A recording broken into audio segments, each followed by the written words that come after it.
បាទសួស្តីបងប្អូននៅក្នុងវីដេអូនេះគឺយើងនិយាយតាក់ទងជាមួយនឹងជំងឺដែលមានប្រជាប្រិយនៅលើដំណាំស្រូវហើយក៏ជាជំងឺដែលបងប្អូនប្រជាកសិករភាគច្រើនគឺខ្លាចជំងឺនឹងមែនទែននោះគឺជាជំងឺ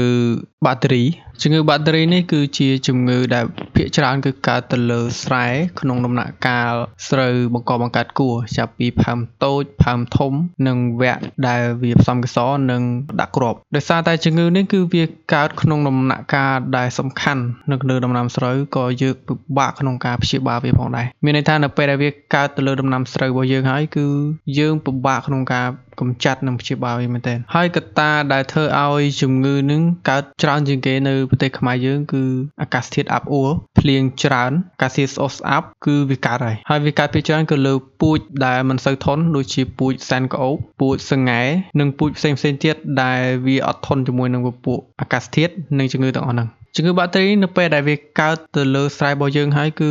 ធ្វើឲ្យស្រែយើងបើសិនជាកើតក្នុងដំណាក់កាលផើងតូចនិងផើងធំធ្វើឲ្យវាចេញគួរអត់រួចឬក៏ខូចគ្រាប់នៅខាងក្នុងតែម្ដងបើសិនយើងព្យាបាលអត់ជាហើយបើសិនជាវាកើតកំឡុងពេលហាលផ្កានិងផ្សំកេសរគឺធ្វើឲ្យគ្រាប់វាដាក់អត់ពេញឬក៏សំដីច្រើនឬក៏គ្រាប់វាស្រាលឬក៏វាឡើងអុចឬក៏ឡើងខ្មៅនៅលើគ្រាប់ជំងឺបាក់តេរីគឺភាគច្រើនគឺវា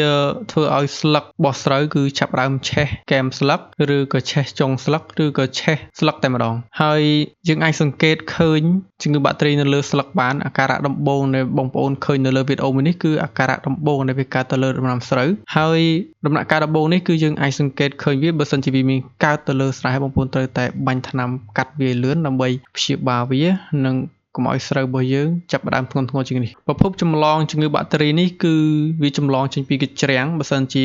ស្រូវរបស់យើងវគ្គមុនយើងធ្វើទៅវាមានជំងឺបាក់តេរីនឹងកើតឡើងហើយយើងអាចសម្អាតកញ្ច្រាំងឬកម្ចាត់កញ្ច្រាំងនឹងឲ្យអស់ដើម្បីយើងវាយដីសាថ្មីអាពពួកបាក់តេរីនឹងវារក្សានៅខាងក្នុងស្រែនឹងតែនៅពេលដែលស្រូវវាចាប់ផ្ដើមដល់ដំណាក់កាលវាអាចជ្រាបចូលបានឬក៏អាចធ្វើឲ្យស្រូវនឹងឈឺបានគឺវាជ្រាបចូលភ្លាមតែម្ដងទី2នោះគឺគ្រាប់របស់វាឬក៏ពូជរបស់វាអញ្ចឹងកាលណាយើងយកពូជឬក៏គ្រាប់របស់វាដែលឈឺមកធ្វើម្ដងទៀតអញ្ចឹងកត្តាដែលហានិភ័យនៃការឆ្លងជំងឺបាក់តេរីនេះគឺខ្ពស់មែនទែនហើយកត្តាមួយទៀតនេះគឺវាឆ្លងទៅតាមទឹកគឺមេរោគបាក់តេរីហ្នឹងគឺវាឆ្លងទៅតាមទឹកអញ្ចឹងនៅពេលដែលយើងបញ្ចូលទឹកក្នុងស្រែនៅពេលដែលក្នុងទឹកហ្នឹងគឺមានមេរោគបាក់តេរីហ្នឹងអញ្ចឹងវាจะឆ្លងទៅតាមទឹកហ្នឹងចូលក្នុងស្រែរបស់យើងនឹងធ្វើឲ្យស្រូវរបស់យើងកើតជំងឺបាក់តេរីហ្នឹងដែរហើយជំងឺបាក់តេរីនេះវាបំផ្លាញស្រទាប់ស្លឹកគឺធ្វើឲ្យស្លឹកភាគច្រើនគឺស្លឹកទង់ជ័យឬស្លឹកដែលផលិតអាហារដើម្បីផ្គត់ផ្គង់គ្រាប់និងធ្វើឲ្យគ្រាប់វាណែនឬក៏ផលិតអាហារដើម្បីធ្វើឲ្យគ្រាប់របស់វាឡើងភ្លឺឬក៏ដាក់សាច់ពេញគឺធ្វើឲ្យវាខូចអញ្ចឹងស្រូវវាអត់មានអីដើម្បីផលិតអាហារទៀតទេអញ្ចឹងធ្វើឲ្យស្រូវហ្នឹងគឺវាខ្សោយឬក៏វាខូចឬក៏វាងាប់តែម្ដងបើសិនជាវាធ្ងន់ធ្ងរខ្លាំងវិធីដែលយើងអាចព្យាបាលនិងការពារវាបានគឺទី1បងប្អូនត្រូវតែដាំដុះពូជធន់គឺមានបើពូជស្រូវប្រាំងយើងឬក៏ពូជhybrid គឺយើងអាចប្រើប្រាស់ពូជ5451ឬក៏ OM 5451ឬក៏ពូជ85ឬពូជដតៃទៀតដែលវាធន់ជាមួយនឹងពួកជំងឺទាំងអស់ហ្នឹងហើយទី2នោះគឺយើងត្រូវតែសម្អាតកញ្ច្រាំងឲ្យស្អាតឬក៏ធ្វើម៉េចកញ្ច្រាំងឲ្យវាលលួយអស់ចាំដាំដុះសារថ្មីទី3នោះគឺ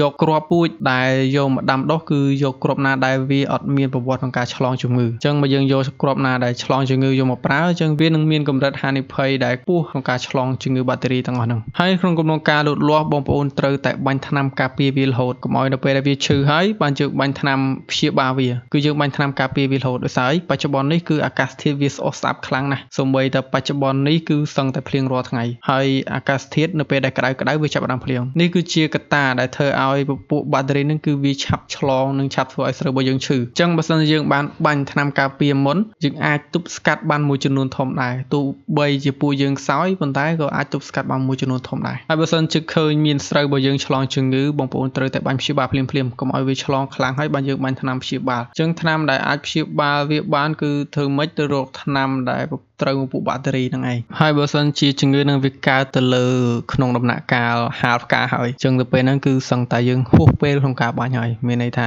ស្រូវគឺវាចាប់ផ្ដើមផ្សំកេសរអញ្ចឹងកំឡុងការហ្នឹងបើសិនជាវាកើតជំងឺបាក់តេរីយើងបាញ់ទៅវាអាចខូចកេសររបស់ស្រូវរបស់យើងឬកេសរឈ្មោលនឹងធ្វើឲ្យស្រូវរបស់យើងបើសិនជាបាញ់ក្នុងដំណាក់កាលហ្នឹងអាចនឹងស្កកច្រើនដូចគ្នាអញ្ចឹងបងប្អូនត្រូវតែកាត់មុនបាញ់ថ្នាំការពារមុនក្នុងកំឡុងកាលផើងតូចនិងផើងធំជាពិសេសគឺក្នុងដំណាក់កាលបង្កបង្កើតគួរហ្នឹងឯង ងហើយបើសិនជាក្នុងដំណាក់កាលហាលផ្កាវាឃើញលេចឡើងជំងឺបាក់តេរីនឹងបន្តិចបន្តួចពេលដែលយើងបាញ់ថ្នាំការពារហើយវានៅតែកើតទៀតអញ្ចឹងបងប្អូនបណ្ដោយវាសិនទៅចាំដល់ពេលដែលវាបិទមាត់អញ្ចឹងបងប្អូនអាចបាញ់ថ្នាំព្យាបាលវាម្ដងទៀតដើម្បីឲ្យជំងឺបាក់តេរីវាអន់បានបន្តិចហើយស្រូវវាចាប់ផ្ដើមប្រឹងក្នុងការផលិតអាហារដើម្បីបំពេញគ្រាប់វាហើយម្យ៉ាងទៀតបងប្អូនត្រូវកាត់បន្ថយជីអ៊ុយរ៉េបើសិនជាប្រើប្រាស់ជីអ៊ុយរ៉េច្រើនលើសកម្រិតអាចនឹងធ្វើឲ្យស្លឹកស្រូវរបស់យើងវាវែងជ្រុលហើយវាខ្សោយវែងជ្រុលឬខ្សោយអញ្ចឹងបើសិនជាស្លឹកវាវែងជ្រុលវាអាចនឹងច្រឡងជំងឺបាក់តេរីនឹងលឿនអញ្ចឹងបងប្អូនត្រូវតែប្រើប្រាស់ជីអ៊ុយរ៉េល្មមមកហើយកុំឲ្យប្រើជីច្រើនពេកជីអ៊ុយរ៉េយើងមិនអាចផ្ដាច់បានទេជីអ៊ុយរ៉េវាសំខាន់ក្នុងការលូតលាស់របស់ស្រូវដែរប៉ុន្តែមិនអាចប្រើប្រាស់ច្រើនបានទេបើសិនជាប្រើប្រាស់ច្រើនវាអាចនឹងប៉ះពាល់ទៅដល់ដំណាំរបស់យើងហើយនឹងច្រឡងជំងឺជាច្រើនទៀតមិនត្រឹមតែជំងឺបាក់តេរីនឹងបានទេអញ្ចឹងអរគុណច្រើនបងប្អូនសម្រាប់ការទស្សនាវីដេអូមួយនេះជួបគ្នានៅក្នុងវីដេអូក្រោយខ្ញុំពិសា